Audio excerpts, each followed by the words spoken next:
হযরতে ওমর ফারুক রাদিয়াল্লাহু তাআলা আনহু সেই সময় এসে হাজির হলেন যিনি পরবর্তীকালে খোলাফায়ে রাশিদিনদের অন্তর্ভুক্ত ছিলেন, খোলাফায়ে খলিফাতুল মুসলিমিন হয়েছিলেন, দ্বিতীয় খলিফা হয়েছিলেন। হে তরুণ যুবকেরা, হে আমার বন্ধুরা, হে আমার মুরব্বিয়ানিরা, শুনে রেখে দিন বাবা, জেনে রেখে দেন, হযরতে ওমর ফারুক রাদিয়াল্লাহু তাআলা আনহু এমন সময় যখন দরবারে এলেন, এসে দেখেন হায় রে হায়, দেখে অবাক হয়ে গেলেন, হায় রে হায়, একই সিন দেখছি, একই সিচুয়েশন দেখছি। আখেরি জামানার পয়গম্বর, যার উম্মত পৃথিবীতে কোটি কোটি মানুষ হবে, যার উম্মত হবে পৃথিবীতে কোটি কোটি মানুষ, আসমান জমিন যাকে সম্মান করে, চাঁদ সূরজ যার কথা শোনে, জিন জিন্নাত যার কথা শোনে, ফেরেশতারা যার কাছে এসে সারেন্ডার করে, আমার আল্লাহ যাকে রাজি করাতে চান, সেই রাহমাতুল লিল আলামিন দুই বাচ্চাকে পিঠে নিয়ে ঘোড়া হয়ে ঘুরে বেড়ায়। হে তরুণ যুবকেরা, হযরতে ওমর ফারুক রাদিয়াল্লাহু তাআলা আনহু কিছু বলতে পারছেন না। সেই সময় তিনি বললেন, হুজুর বেয়াদবি নেবেন না, বাচ্চারা তো ভালোই সওয়ারি পেয়েছে, বাচ্চারা তো বেশ ভালোই সওয়ারি পেয়েছে, একটু ঘুরিয়ে অন্যভাবে কথাটা বললেন। আল্লাহর নবীকে আল্লাহ কত জ্ঞান দিয়েছিলেন, সারা পৃথিবীতে জ্ঞানকে 100টা ভাগে ভাগ করে 99টা জ্ঞান আমার নবীকে দিয়েছিলেন, আর একটা জ্ঞান, একটা ইলম বিশ্ববাসীকে দান করেছিলেন। তাহলে আমার নবীর বিচক্ষণতা, আমার নবীর ইলম কত বেশি, একবার ভেবে নিন, কল্পনা করে নিন হযরত ওমর ফারুক কি বলতে চাইছেন। সঙ্গে সঙ্গে আমার নবী ক্যাচ করলেন, করে বললেন, হে ওমর, কথাটা একতরফা বলে ফেললে। ইমাম হুসাইন রাদিয়াল্লাহু তাআলা আনহু যদি চাইতে, একবার যদি দোয়া চাইতে, আল্লাহর আরশে দোয়া কবুল হতো। কারণ বড় পীর সাহেবের দোয়া কবুল হয়েছে, খাজা গরিব নওয়াজের দোয়া কবুল হয়েছে, আহমদ সেনহিন্দি মুজাদ্দিদ আল-ফিসানি হুজুরের দোয়া কবুল হয়েছে, নিজামউদ্দিন আউলিয়া হুজুরের দোয়া কবুল হয়েছে, আমার দাদা হুজুরের দোয়া কবুল হয়েছে, আমার 5 হুজুর কেবলার দোয়া কবুল হয়েছে, বসিরাট আল্লামা হুজুরের দোয়া কবুল হয়েছে, আমার পীরনগরী হুজুরের দোয়া কবুল হয়েছে। আর ইমামে হুসাইন রাদিয়াল্লাহু তাআলা আনহুর দরজা এই সমস্ত আল্লাহর ওলিদের থেকে উপরে না নিচে? জোরে বলেন, অনেক উপরে। এই একটু আওয়াজ কম করো বাবু, তোমরা খাওয়া দাওয়া শুরু করে দিলে নাকি? তাহলে ওয়াজ শেষ করে দেবো, ওয়াজ শেষ করে দেবো। এই কমিটির ছেলে কই? হ্যাঁ হ্যাঁ হ্যাঁ,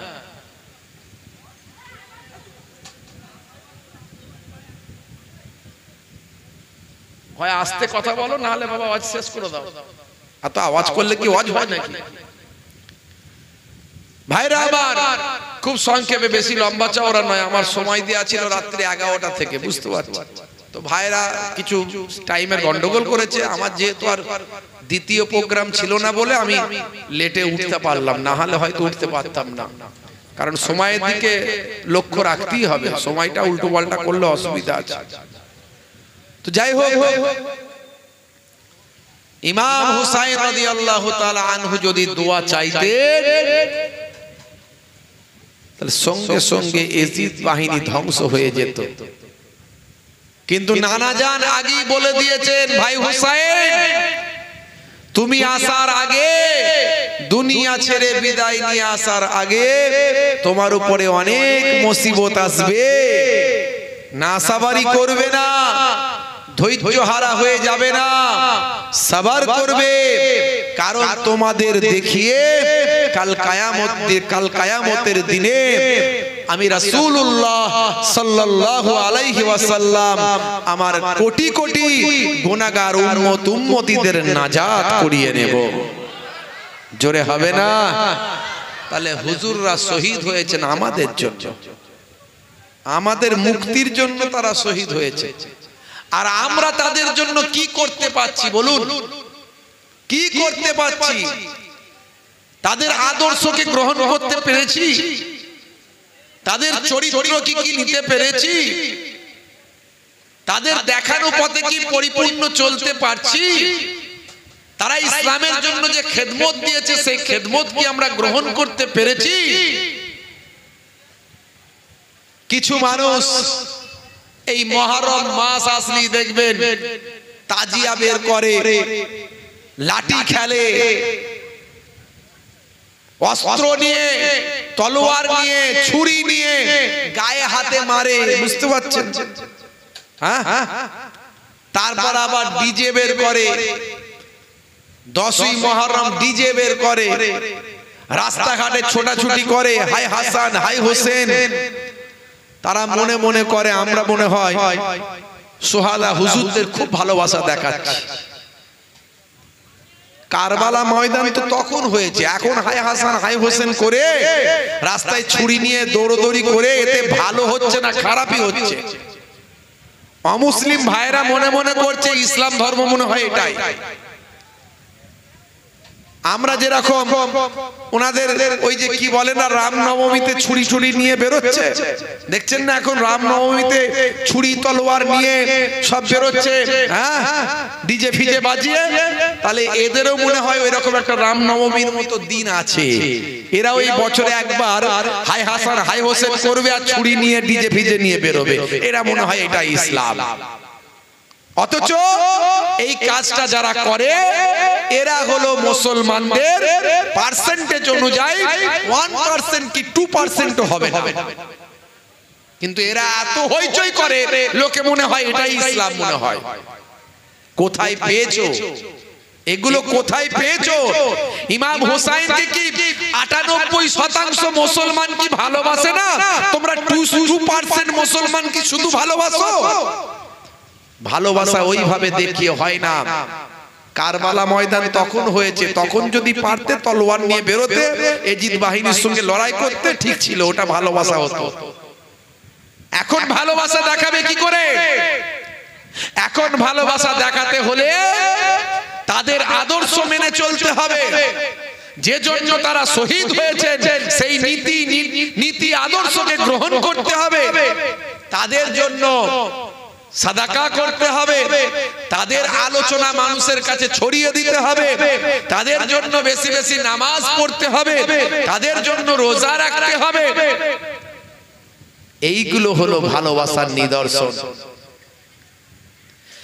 হে তরুণ যুবকেরা, হে আমার বন্ধুরা, শুনে রেখে দিন বাবা, জেনে রেখে দেন হে মুসলমান, লম্বা চওড়া আলোচনা নয়, খুবই সংক্ষেপ করে বলবো।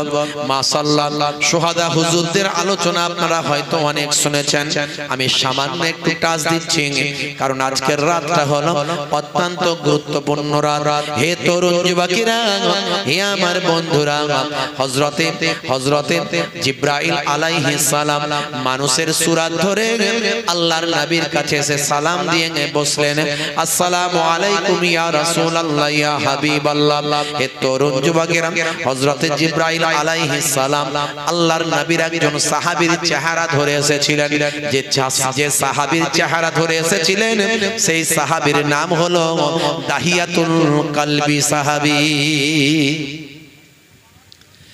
হে তরুণ যুবকেরা, হে আমার বন্ধুরা, হে আমার মুরব্বিয়ানিরা, শুনে রেখে দিন বাবা, ওই দাহিয়াতুল কলবি সাহাবী আল্লাহর নবীর কাছে যখন আসতেন, হযরত ইমাম হাসান, হযরত ইমাম হুসাইন রাদিয়াল্লাহু তাআলা আনহুমা হুজুরদের জন্য একটু খাবার নিয়ে আসতেন পকেটে করে।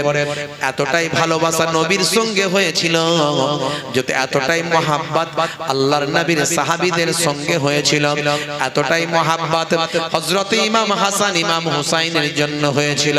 বাচ্চাদের জন্য যদি খাবার দিতে দেরি হয়ে যেত, বাচ্চারা নিজেরাই গিয়ে ওই সাহাবীর পকেটে হাত গলিয়ে দিত। হে তরুণ যুবকেরা, হে আমার মুরব্বিয়ানেরা, কিন্তু হযরতে জিবরাইল ফেরেশতা তিনি তো আর জানেন না, তিনি ওই সাহাবীর চেহারা ধরে এসেছেন, কিন্তু পকেটে খাবার আছে না নাই? খাবার নাই। হে তরুণ যুবকেরা, বাচ্চারা দেরি করে না, কিছু সময় অপেক্ষা করে। নানা জানের ওই সাহাবী এসেছেন, কিন্তু খাবার কেন আজকে দিচ্ছেন না? হয়তো সেদিনকারের মতো ভুলে গেছেন। সেদিনকারের মতো যখন কখনো কখনো ভুলে যান, তখন বাচ্চারা গিয়ে পকেটে হাত গলান। আজকে জিবরাইল ফেরেশতা পকেটে গিয়ে বাচ্চারা হাত গলিয়েছে। দেখেছেন বাচ্চাদের আল্লাহ কি তাকদীর। আল্লাহর সবচেয়ে গুরুত্বপূর্ণ ফেরেশতা হলেন হযরত জিবরাইল আলাইহিস সালাম, যিনি সমস্ত নবীদের কাছে ওহী নিয়ে এসেছেন। সেই জিবরাইল আলাইহিস সালামের পকেটে গিয়ে হাত গলিয়েছে। জিবরাইল ফেরেশতা একটু অবাক হয়ে গেছে। আল্লাহর নবী বলছেন, ভাই জিবরাইল, আল্লাহ আপনাকে এত বড় ফেরেশতা বানিয়েছেন, বাচ্চাদের জন্য কিছু মনে করবেন না, বাচ্চারা আপনাকে চেনে না তো পকেটে হাত গলিয়ে দিয়েছে। বলে কি ব্যাপারটা হুজুর বলুন না। বলছে আল্লাহর নবী বললেন, ভাই জিবরাইল, তবে শোনেন, আমার একজন সাহাবী আছেন, তার নাম হলো দাহিয়াতুল কালবি। সেই সাহাবীর চেহারা ধরে আপনি এসেছেন। সেই সাহাবীর চেহারা ধরে আপনি এসেছেন, কারণ ফেরেশতারা যে কোনো সময় যে কোনো সূরা ধরতে পারে, আর জিন যে কোনো সময় যে কোনো সূরা ধরতে পারে। তো আমার নাতিরা তো চিনতে পারেনি আপনাকে, আপনার পকেটে হাত গলিয়েছে, ভাবছে নানা জানে সেই সাহাবী আসছে। হে তরুণ যুবকেরা, হে আমার বন্ধুরা, হে আমার মুরব্বিয়ানেরা, শুনে রেখে দিন বাবা, এমন সময় দেখতে পাওয়া যায় ফেরেশতা জিবরাইল আলাইহিস সালাম আল্লাহর নবীকে বললেন, ইয়া রাসূলুল্লাহ, হাবিবাল্লাহ, বাচ্চাদের একটু থামিয়ে রাখুন, অপেক্ষা করুন, আমি এখনি যাব, এখনি আসব, এখনি আপনার দরবারে ফিরে আসব। কয়েক মুহূর্তের মধ্যে জিবরাইল ফেরেশতা সেখান থেকে গায়েব হয়ে গেলেন। আবার কয়েক মুহূর্তের মধ্যে জিবরাইল ফেরেশতা সেখানে হাজির হয়ে গেলেন। সঙ্গে আনলেন টাটকা কিছু ফল নিয়ে ফিরলেন। আল্লাহর নবীকে বললেন, ইয়া রাসূলুল্লাহ, হাবিবাল্লাহ, আপনি বাচ্চাদেরকে আমার সামনে একটু খাওয়ান, আপনার কোলে বসিয়ে একটু এই টাটকা ফলগুলো খাওয়ান। আমি একটু ফেরেশতা জিবরাইল আলাইহিস সালাম বাচ্চাদেরকে আপনার কোলে বসিয়ে এই ফলগুলো খাওয়া দেখতে চাই। আল্লাহর নবী হযরত ইমাম হাসান, ইমাম হুসাইনকে ডাক দিলেন, ভাই হাসান, ভাই হুসাইন, সামনে বেরিয়ে আসো, আমার কাছে চলে এসো। নানাজানকে তারা বড্ড ভালোবাসতো, নানাজানও তাদের বড্ড ভালোবাসতেন। আল্লাহর নবী বলেছেন, আমি হুসাইন থেকে আর হুসাইন আমার থেকে, যে হাসান হুসাইনকে কষ্ট দিল সে যেন আমি রাসূলুল্লাহকে কষ্ট দিল। হে দুনিয়ার মানুষ, শুনে রেখে দাও, আমি তোমাদের কাছে দুটো জিনিস রেখে দিয়ে গেলাম। তারাকতু ফিকুম মা ইন আখাযতুম বিহি লান তাদিল্লু কিতাবাল্লাহি ওয়া ইতরাতি আহলা বাইতি। আমি তোমাদের কাছে দুটো জিনিস রেখে দিয়ে গেলাম, একটা হলো আল্লাহর বাণী কোরআন মাজিদ, আর একটা হলো আমার আহলে বায়াত। জোরে হবে না? আরে জোরে হবে না? এই পাঁচজন হলেন আহলে বায়াত। বুঝতে পারছেন কে কে? আল্লাহর নবী, আম্মা জান ফাতেমাতুজ জোহরা রাদিয়াল্লাহু তাআলা আনহা, 3 নাম্বার শেরে খোদা আলী মুর্তজা কারামাল্লাহু ওয়াজহু, 4 নাম্বার হযরত ইমাম হাসান রাদিয়াল্লাহু তাআলা আনহু, 5 নাম্বার হযরত ইমাম হুসাইন রাদিয়াল্লাহু তাআলা আনহু। এই 5 জন হলেন আহলে বায়াত। এই 5 জনকে বলা হয় পাক পাঞ্জাতন। পাক পাঞ্জা, পাঞ্জা মানে 5, তান মানে বদন, পবিত্র 5টা বদন। এই 5 জন হলেন আহলে বায়াত। বুঝতে পারছেন? হে তরুণ যুবকেরা, হে আমার বন্ধুরা, হে আমার মুরব্বিয়ানেরা, শুনে রেখে দিন বাবা, আল্লাহর নবীর কোন সন্তান দুনিয়ার জমিনে হায়াতে ছিলেন না। ছিলেন? দুনিয়াতে কোন সন্তান আল্লাহর নবীর হায়াতে ছিলেন কি? জি, বলে না রাসূলের আওলাদ, রাসূলের আওলাদ, রাসূলের তো ছেলেই ছিল না, তো আওলাদ কি করে হলো? কথা ঠিক না ভুল বলে? রাসূলের তো ছেলেই ছিল না, তো আওলাদ কি করে হলো? কথায় কথায় অনেকে বলে রাসূলের আওলাদ। আমার নাসাবনামা কুরসিনামা যেটা আছে, একদিকে শেরে খোদা আলী পর্যন্ত গেছে, আর একদিকে মায়ের দিক থেকে চলে গেছে একেবারে হযরত আবু বকর সিদ্দিক রাদিয়াল্লাহু তাআলা আনহু পর্যন্ত। কিন্তু রাসূলের আওলাদ বললে আমি বলি ওটা বলো না, ওটা বলো না। আল্লাহ রাব্বুল আলামিন ডাইরেক্ট কোরআন মাজিদে বলে দিয়েছেন, মা কানা মুহাম্মাদুন আবা আহাদিন মির রিজালিকুম ওয়ালাকিন রাসূলুল্লাহি ওয়া খাতামান নবিয়্যিন। মুহাম্মদ সাল্লাল্লাহু আলাইহি সাল্লাম দুনিয়ার কোন পুরুষ মানুষের পিতা নন, আল্লাহ ডাইরেক্ট কোরআনে বলে দিয়েছেন। অর্থাৎ কেউ বলতে পারবে না যে আমি রাসূলের সন্তান, রাসূলের আওলাদ। আল্লাহ আওলাদ মানে সন্তান, পুরুষ মানুষরা কেউ বলতে পারবে না। রাসূলের কোন পুরুষ মানুষ কোন রাসূলের সন্তান ছিল না। মুহাম্মদ সাল্লাল্লাহু আলাইহি সাল্লাম হলেন কোন পুরুষ মানুষের পিতা নন। মা কানা মুহাম্মাদুন আবা আহাদিন মির রিজালিকুম ওয়ালাকিন রাসূলুল্লাহি ওয়া খাতামান নবিয়্যিন। তিনি হলেন আল্লাহর রাসূল আর নবীদের মধ্যে শেষ নবী। জোরে বলুন সুবহানাল্লাহ। বুঝতে পারছেন? আহলে বায়াতের খানদান আপনি বলতে পারেন, আহলে বায়াতের খানদান। হে তরুণ যুবকেরা, হে আমার বন্ধুরা, হে আমার মুরব্বিয়ানিরা, শুনে রেখে দিন বাবা। হে মুসলমান, একটু লক্ষ্য করুন, একটু খেয়াল করুন। এমন সময় আল্লাহর নবী দুই নাতিদের ডাকলেন, হে হাসান, হে হুসাইন, আমার কাছে এসো। নানা জানকে তারা ছোট্ট থেকে সব সময় লাগোটা থাকতো। আল্লাহর নবী সিজদায় যেতেন, দুই ভাই নানা জানের পিঠের উপর চেপে পড়তো। দেখুন নাতিদের সঙ্গে নানা জানের কি মহাব্বত। হে তরুণ যুবকেরা, আল্লাহর নবী সিজদা থেকে যখন উঠতেন, আস্তে আস্তে উঠতেন যাতে নাতিরা পড়ে না যায়। এক সময় আল্লাহর নবীর কলিজার টুকরা দুইজন নওয়াসায়ে রাসূল হযরত ইমাম হুসাইন, হযরত ইমাম হাসান রাদিয়াল্লাহু তাআলা আনহুমা, হুজুররা বললেন, নানা জান, বাইরের ছেলেরা বাচ্চারা তাদের ঘোড়া চেপে ঘুরে বেড়ায়, তাদের নানারা, তাদের দাদুরা, তাদের বাপেরা তাদের ঘোড়ায় চড়িয়ে ঘুরে বেড়ায়। আমাদের কোনো ঘোড়া নাই, আমাদের একটু ঘোড়ায় চড়িয়ে ঘুরে বেড়াতে ইচ্ছা যায়। আমাদের একটা ঘোড়া কিনে দিন নানা জান, আমরা একটু ঘোড়ায় চাপতে চাই। আল্লাহর নবী বললেন, ভাই হাসান, ও ভাই হুসাইন, তোমাদের নানা জান গরিবী চেয়ে নিয়েছেন। তোমাদের নানা জান যদি ধনী হতেন তাহলে ঘোড়া কিনে দিতেন। তোমাদের নানা জানের তো পয়সা নাই ঘোড়া কেনার। তোমাদের নানা জান তোমাদের ঘোড়া কিনে দেবা আর পয়সা নাই। তবে শুনে রাখো, তোমাদের নানা জানকে আল্লাহ রাব্বুল আলামিন জানিয়েছিলেন, যদি আমি চাই তাহলে এত ধনী এত সম্পদের আল্লাহ আমাকে মালিক করবেন। মক্কার পাহাড় পর্বত গুলো আমি রাসূলুল্লাহর জন্য সোনা আর চাঁদি হয়ে যাবে। কিন্তু আমি রাসূলুল্লাহ ধনী হতে চাই না, তোমাদের নানা জান ধনী হতে চাই না। কারণ তোমাদের নানা জানের পৃথিবীর জমিনে কোটি কোটি উম্মতি হবে, তাদের মধ্যে অনেকেই গরিব হবে, দুস্থ হবে, অনাথ হবে, অসহায় হবে, অনাহারে ওয়ার্তাহারে দিন কাটাবে। তারা যদি তোমাদের নানা জান যদি ধনী হয়ে যায়, ওই সমস্ত অনাথ অসহায় ওয়ার্তাহারে অনাহারে গরিবেরা দরিদ্র মানুষেরা তারা কিভাবে শান্তি পাবে?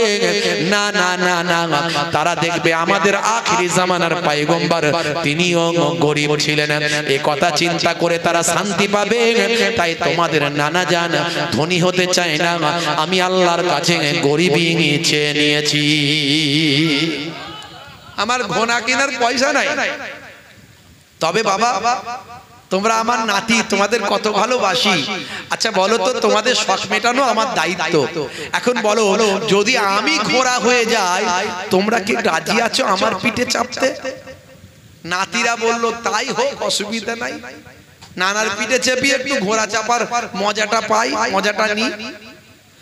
আল্লাহর নবী, আল্লাহর রাসূল, হে তরুণ যুবকেরা,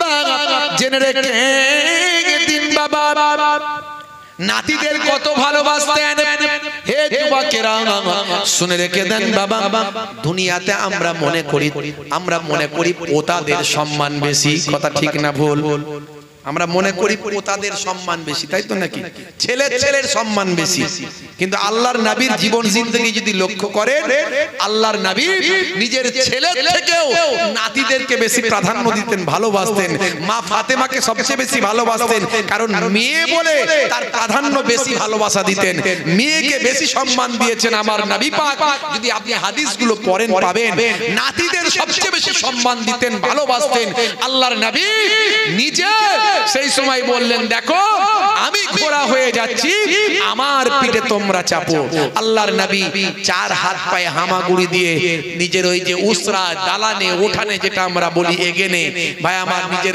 এই চত্বরে আল্লাহর নবী চার হাত পায়ে হামাগুড়ি দিয়ে ঘোড়া হয়ে গেলেন আর দুই নাতি পিঠের উপর চেপে চাল ঘোড়া চাল চাল ঘোড়া চাল করে চলতে লাগলো আল্লাহর নবী ঘোড়া হয়ে ঘুরতে লাগলেন জোরে বলুন জোরে হবে না দেখেছেন কি মহাব্বত কি ভালোবাসা রাসূল দেখিয়ে দিয়েছে পৃথিবীর কোনো মানুষ দেখাতে পারবে না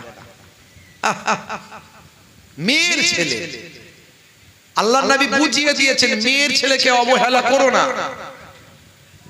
মেয়েকে অবহেলা করো না এটা একটা শিক্ষা সারা পৃথিবীর মানুষকে শিক্ষা দিয়েছে হযরতে ওমর ফারুক রাদিয়াল্লাহু তাআলা আনহু সেই সময় এসে হাজির হলেন যিনি পরবর্তীকালে খোলাফায়ে রাশিদিনদের অন্তর্ভুক্ত ছিলেন খোলাফায়ে খলিফাতুল মুসলিমিন হয়েছিলেন দ্বিতীয় খলিফা হয়েছিলেন হে তরুণ যুবকেরা হে আমার বন্ধুরা হে আমার মুরব্বিয়ানিরা শুনে রেখে দিন বাবা জেনে রেখে দেন হযরত ওমর ফারুক রাদিয়াল্লাহু তাআলা আনহু এমন সময় যখন দরবারে এলেন এসে দেখেন হায় রে হায় দেখে অবাক হয়ে গেলেন হায় রে হায় একই সিন দেখছি একই সিচুয়েশন দেখছি আখেরি জামানার পয়গম্বর যার উম্মত পৃথিবীতে কোটি কোটি মানুষ হবে যার উম্মত হবে পৃথিবীতে কোটি কোটি মানুষ আসমান জমিন যাকে সম্মান করে চাঁদ সূরজ যার কথা শুনে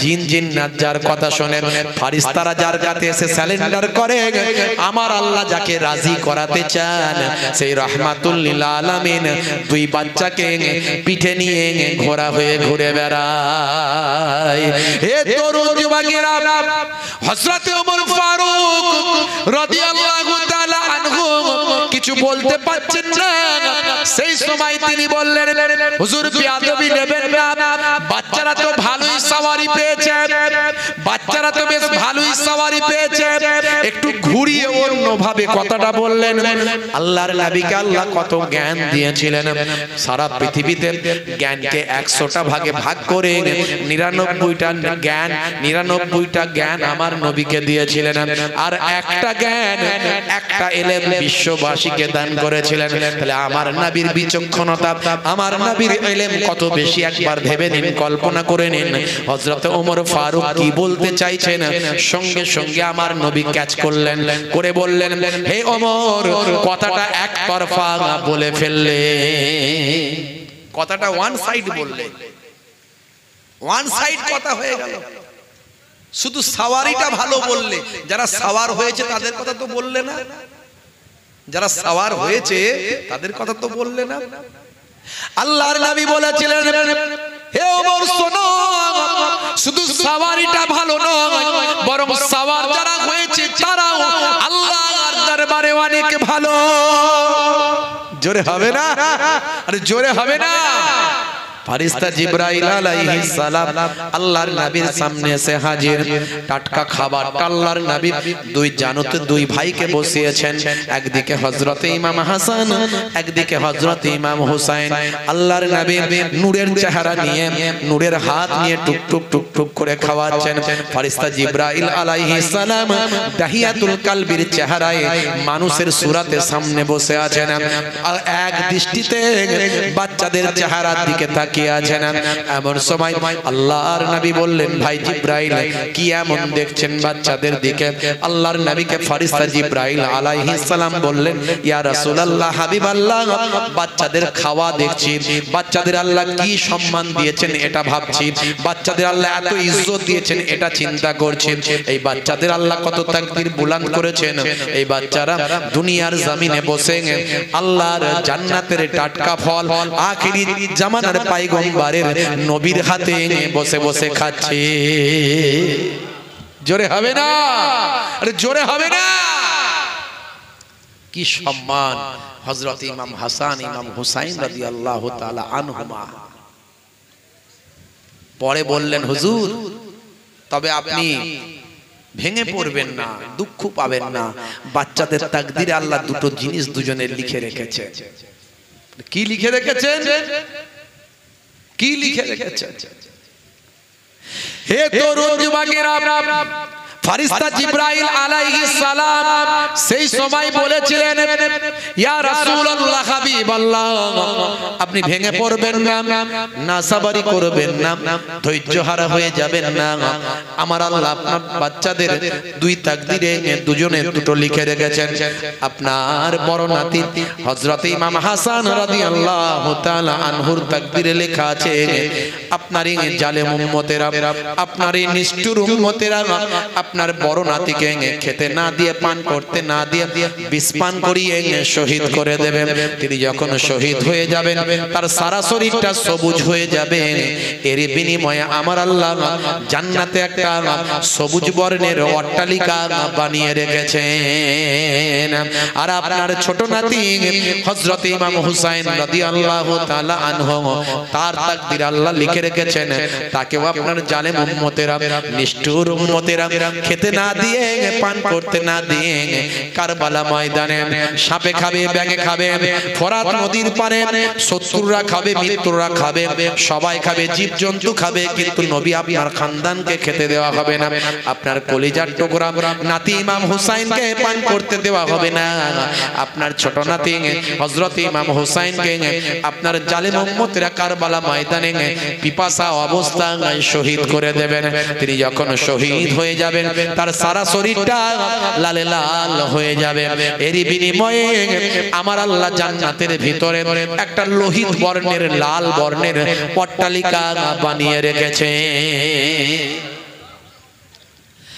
আল্লাহর নবী বললেন, ভাই জিব্রাইল, একই কথা আমাকে শোনালেন, একই বর্ণনা তুমি আমাকে দিলে, কি এমন অন্যায় করবে আমার নাতিরা যে আমারই জালেম উম্মতেরা তাদের উপর এই অত্যাচার করবে, এইভাবে তাদের শহীদ করবে? হযরত জিব্রাইল ফেরেশতা সেই সময় বলেছিলেন, ইয়া রাসূলুল্লাহ ওয়া ইয়া হাবিবাল্লাহ, আপনি ভেঙে পড়বেন না, কারণ আপনার ওই দুই নাতিকে দেখিয়ে কাল কিয়ামতের দিনে আপনি আপনার কোটি কোটি গুনাহগার উম্মত উম্মতিদের নাজাত করাতে পারবে। জোরে হবে না? আল্লাহর নবী সবর করে নিলেন। উম্মতকে নবী কত ভালোবাসতেন যে নিজের কলিজার টুকরা যে নাতিদেরকে এত ভালোবাসেন, সেই নাতিদের শাহাদাত বরদাস্ত করে নিলেন উম্মতের নাজাতের জন্য। আল্লাহ বলে দিয়েছেন, আপনি আপনার কোটি কোটি গুনাহগার উম্মত উম্মতিদের নাজাত করাতে পারবেন আপনার নাতিদের সেদিন দেখি। নবী সবর করে নিলেন, ধৈর্য ধারণ করে নিলেন। সেই উম্মত আজকে আমাদের ভাবুন, সেই উম্মত আজকে নবীর আখলাক আমাদের কোথায়? আজকে রাসূলের চরিত্র, রাসূলের নির্দেশনা, শুহাদা হুজুরদের আখলাক। আজকে মুসলমান নামাজ পড়ে না, মুসলমান নামাজ পড়ে না, মিথ্যা কথা বলে, সুদ খায়, ঘুষ খায়, চিটিংবাজি করে, কালোবাজারি করে। রাগ করবেন না, এক ভাই আরেক ভাইকে হত্যা করে, মারে, খুন করে, গীবত করে, চগলখড়ি করে, গাল দেয়, ভাষা খারাপ করে।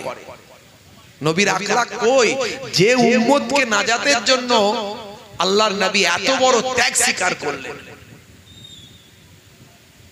মুসলিম তুমি নামে হলে আজ কামে হলে না ভাই।